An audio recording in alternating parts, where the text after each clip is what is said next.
कृष्ण भक्त कर्माबाई की कथा। कर्माबाई का जन्म राजस्थान जाट परिवार में हुआ था। कर्माबाई के पिता का नाम जीवन राम था तथा माता का नाम रत्नी देवी था। कर्माबाई का जन्म 1615 ईस्वी में हुए थे। जीवन राम भगवान कृष्ण के अनन्य भक्त थे। भगवान कृष्ण के भोग लगाने के बाद ही स्वयं भोजन करते थे।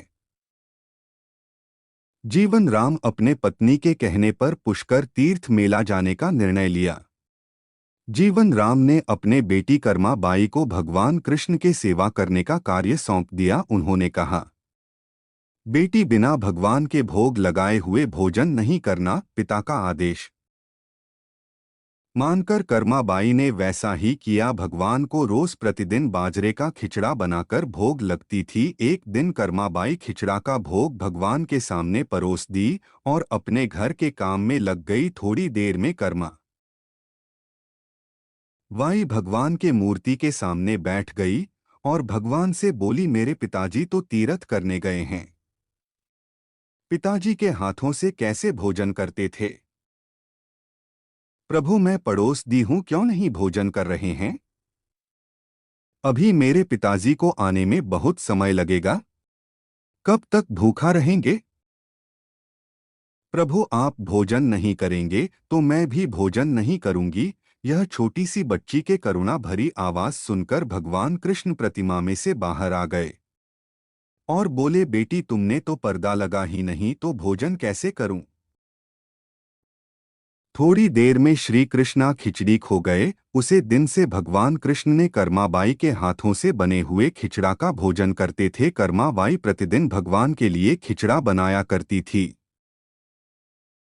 जीवन राम तीरथ से लौटकर आया। जीवन राम ने यह बात सुनकर हैरत में पड़ गया और बोला, इतना दिन मैंने सेवा किया परंतु भगवान भजन को ग्रहण नहीं किए थे। तुम धन्य हो बेटी। कर्माबाई परम भक्त हो गई। कर्माबाई जब युवावस्था में आ गई तब उसके पिता ने कर्माबाई को विवाह कर दिया। कुछ दिन बीतने के बाद कर्माबाई विधवा हो गई, पर दोबारा विवाह नहीं किया। कृष्ण की भक्ति में लग गई। कुछ दिन बाद कर्माबाई जगन्नाथपुरी चली गई और एक आश्रम में रहने लगी और प्रतिदिन खिचड़ा का भोग बनती रहेगी। कर्माबाई की प्रसिद्धि दूर दूर तक फैली हुई थी।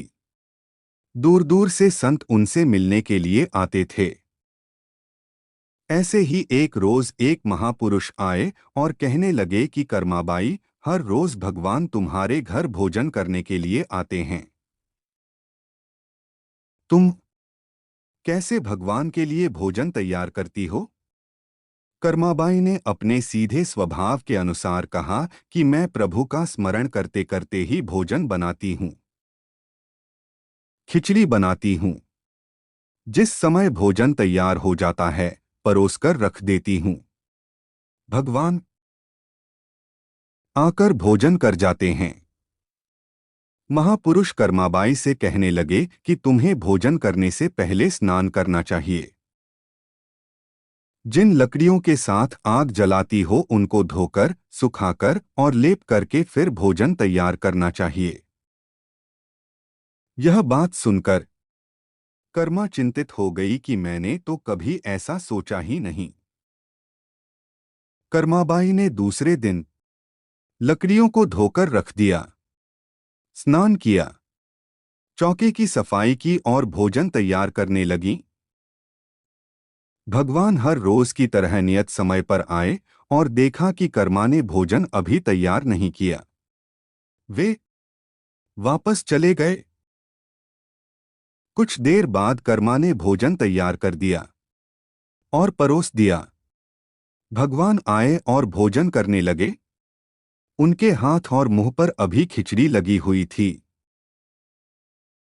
कि उसी समय स्वामी रामानंद के दरबार में भी भोजन तैयार करके भोग लगाने के लिए रख दिया गया और रामानंद ने भगवान को बुला लिया। अक्सर ऐसा होता है कि भोजन तैयार कर कपड़े से ढक दिया जाता है और भगवान का आह्वान किया जाता है। जब भगवान जल्दी में आए तो रामानंद ने देखा कि भगवान के हाथ और मुंह पर खिचड़ी लगी हुई है। रामानंद ने पूछा कि प्रभु, आप यह खिचड़ी कहाँ से खाकर आए हैं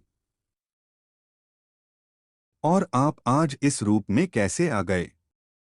भगवान ने कहा कि मैं रोज कर्माबाई के पास खिचड़ी खाने जाता हूँ। आज किसी महापुरुष ने उसे बहका दिया, जिस कारण उसने देर से खिचड़ी बनाई। उसने अभी हाथ धुलाए भी नहीं थे कि आपने याद कर लिया। मुझे उसी तरह उठकर आना पड़ा। हाथ मुंह धोने का समय नहीं मिला। यह सुनकर स्वामी रामानंद दंग रह गए कि कर्माबाई के घर हर रोज भगवान खिचड़ी खाने जाते हैं।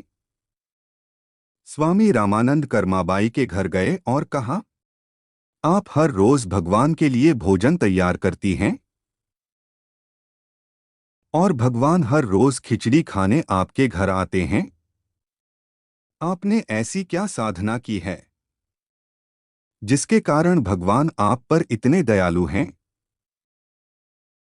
कर्माबाई ने कहा कि मैंने तो ऐसी कोई साधना नहीं की। गुरु रविदास की बताई हुई मर्यादा के अनुसार भगवान का स्मरण करती हूँ और भगवान के लिए भोजन तैयार कर देती हूँ।